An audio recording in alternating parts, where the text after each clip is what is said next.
না। আপনি মনে করেন, আমি মনে করি, আমি আমার হাত নাড়াই, আমি আমার পা চালাই, আমি আমার চোখ দিয়ে দেখি, আমি জবান দিয়ে কথা বলি।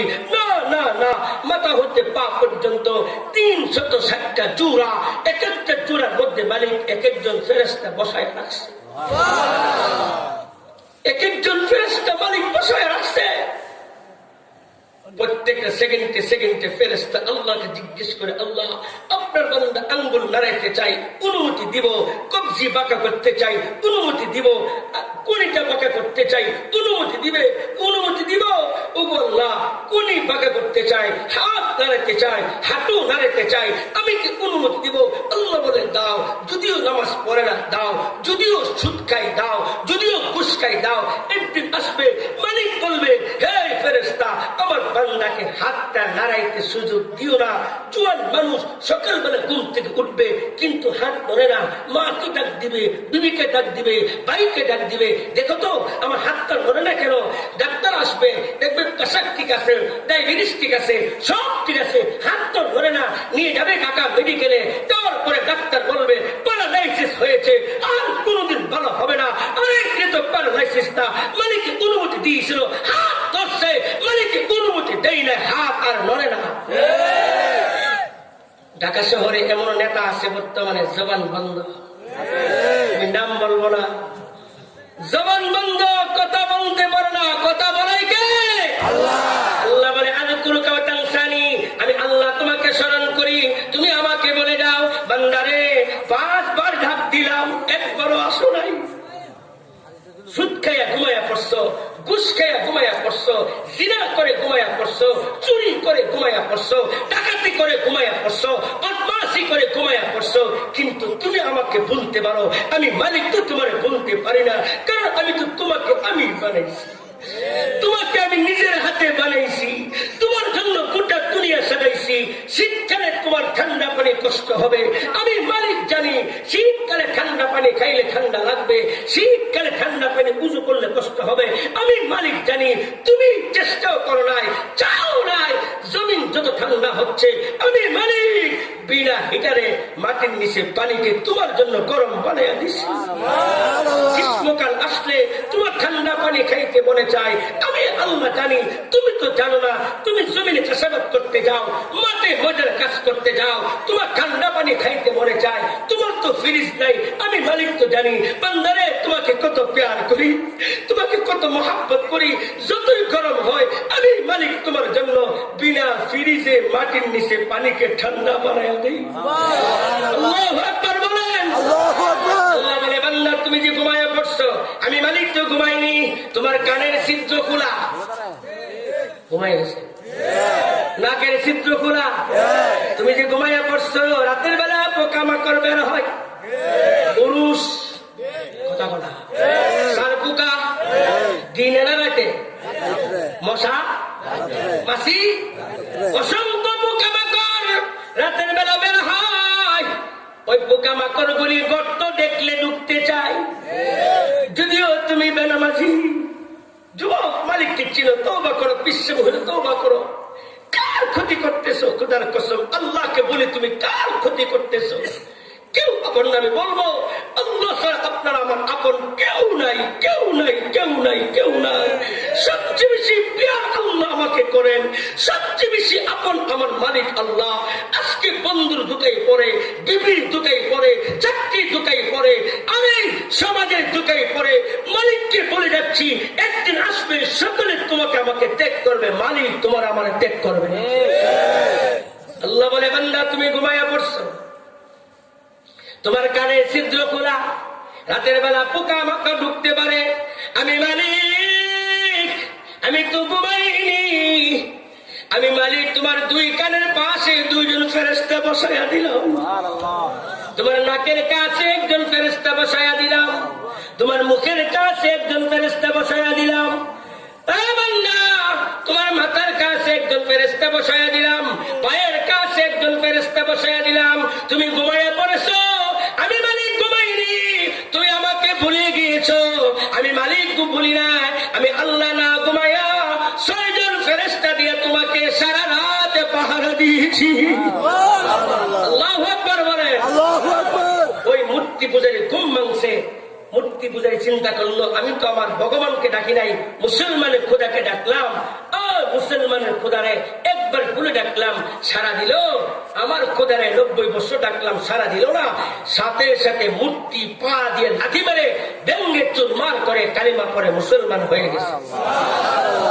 আমি অনেক দূরে চলে গেছি, মনে ভাই আমার সময় করে আসতেছে, কষ্ট হচ্ছে আপনাদের। আমি বলতেছিলাম আল্লাহ আপনাকে আমাকে অন্যতম একটা নিয়ামত দান করছে, আপনাকে আমাকে বিনা দরখাস্তে কি বানাইছে? ইমানদার কি বানাইছে? হাদিসটা বলি আমার মূল কথা চলে যাবো ইনশাআল্লাহ। বলেন ইনশাআল্লাহ। আজকে ইমানদারের পরিচয় ইমানদারের কাছে নাই। ইমানদারের পরিচয় ইমানদারের কাছে নাই। ও যুবক, কান পেতে হাদিসটা শোনো, মনটা ভরে যাবে। মা বোনেরা, মুরব্বী বাবারা, হাদিসটা শুনে মনটা ভরে যাবে। একজন ঈমান ওয়ালার মর্যাদা কত বড়। হাদিসে পাকের মধ্যে আল্লাহর পয়গম্বর বলেন, এক একজন ঈমানদার মুসলমানকে আল্লাহ প্রতি 10 বছর পর পর তার মর্যাদা বাড়াইয়া দেয়। এক নাম্বার, কেউ লড়বেন না। এক নাম্বার, ঈমানদার মুমিন মুসলমান জন্মগ্রহণ করার পরে বাল্যকাল, যৌবনকাল হওয়া আগ পর্যন্ত বাল্যকালে তার আমল নামা বন্ধ। বাল্যকালে যত আমল করে সমস্ত আমলের নেকিগুলি তার আব্বা আম্মার আমল নামায় পৌঁছে যায়। আল্লাহু আকবার বলেন না। আজকে সন্তানকে কোরআন শিখাইতে মজা লাগে না, হাট্টিমাটিম টিম পড়াইতে মজা লাগে, কথা কনা আড্ডুম বাড্ডুম গোড়াড্ডুম সাজে শিখাইতে মজা লাগে। আর মাদ্রাসায় হুজুরা পড়া আলিফেতে আখেরাত শেষ বিচারের দিন, নেক কাজের বদলা সে যে পাবে হে মুমিন। সুবহানাল্লাহ। ফজর উপরে কয়েন সুবহানাল্লাহ। সুবহানাল্লাহ কেমনে কি লাভ তো জানেন না। সুবহানাল্লাহ বলছেন না, প্রত্যেকে জান্নাতে বাড়ি আছে, একটা ফেরেশতাগণ প্রত্যেকের বাড়িতে একটা খেজুর গাছ লাগাইয়া দিছে। লাগানো মাত্র গাছটা কত বড় হয়েছে, রসুল বলে ওই গাছ যদি দুনিয়ার কোন তেজি গোড়া 500 বছর দৌড়াই ওই গাছের ছায়া অতিক্রম করতে পারবে। আরেকটা গাছ লাগানো হয়ে গেছে, আরেকটা গাছ লাগানো হয়ে গেছে। আলিফেতে আখেরাত শেষ বিচারের দিন, নেক কাজের বদলা সে যে পাবে হে মুমিন। পাতে বাইতুল্লাহ শরীফ আল্লাহ পাকের ঘর, উহার দিকে ফিরে তোরা নামাজ আদায় কর। তাতে তাফসীর বা কোরআনের বাণী, তাফসীর করিলে বারে কুওয়াতি মানি। সাথে সুওয়াব নেক কাজের করে, 1 গুণ করিলে সব 10 গুণ বাড়ে। জিমেতে জিহাদ ধর্মযুদ্ধ হয়, জাহাদ করে মারা গেলে শহীদ তাকে কয়। হাতে হালালে রুজি রোজগার করো। 5 বছর 6 বছর একটা ছেলে রে মাদ্রাসা গেলে ওলামা কেরাম শিখায়, হাতে হালালে রুজি রোজগার করো। হারামের পথ হইতে তোমরা দূরে সরো, চুরির পথ হইতে তোমরা দূরে সরো, সন্ত্রাসের পথ হইতে তোমরা দূরে সরো, চাঁদাবাজির পথ হইতে তোমরা দূরে সরো, অবৈধ পথ থেকে তোমরা দূরে সরো।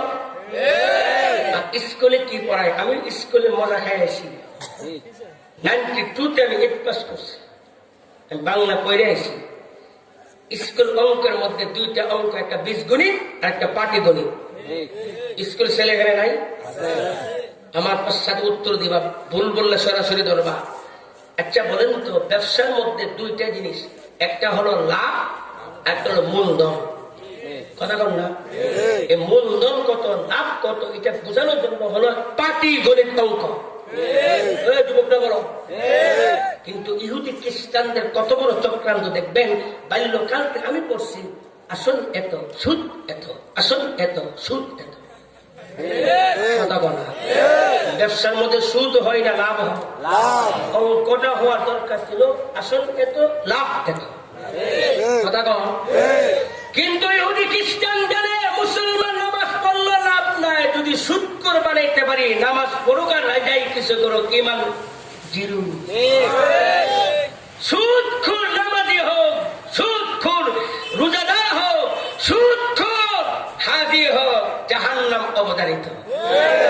এই জন্য গোটা মুসলমান সমাজকে জাহান্নামী বানানোর জন্য সুদখোর জন্য ইহুদি খ্রিস্টানদের চক্রান্ত ওই বাল্যকালতে পড়ে আইতেছে।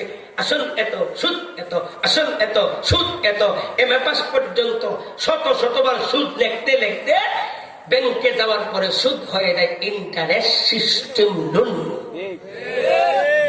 কথা না ঠিক না বেঠিক? আচ্ছা বলুন তো, পায়খানারে যদি কোনো কারি সাহেব কেরাতে সুরে পড়ে পায়খানা, ভালো নিব কথা কনা? গু অনেকে গু করা, গুরে যদি টান দেখ গু, ভালো নিব?